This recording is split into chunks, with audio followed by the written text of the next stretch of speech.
ओस बिंदु, due point की कहानी। एक छोटा सा गांव था जहां दो दोस्त रहते थे, हवा और भाप।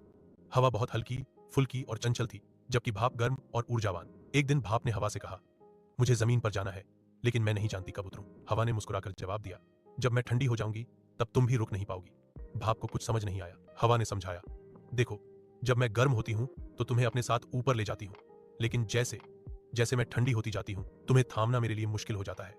जब मैं एक खास तापमान तक पहुंचती हूं तब तुम बूंदों में बदलकर जमीन पर गिरती हो। इसी खास तापमान को ही औस बिंदु कहते हैं। भाप ने पूछा, तो मैं कब बदलती हूँ? हवा बोली, जैसे ही मेरी गोद में नमी बहुत ज्यादा हो जाती है और मेरा तापमान औस बिंदु तक पहुंच जाता है। तुम पानी की बूंद बन जाती हो, कभी औस की तरह, कभी कोहरे की तरह और कभी बारिश की तरह। मान लीजिए हवा में नमी, ह्यूमिडिटी बहुत अधिक है। जैसे ही तापमान नीचे गिरता है, एक समय ऐसा आता है जब हवा में मौजूद नमी ठंडी होकर पानी की बूंदों में बदलने लगती है।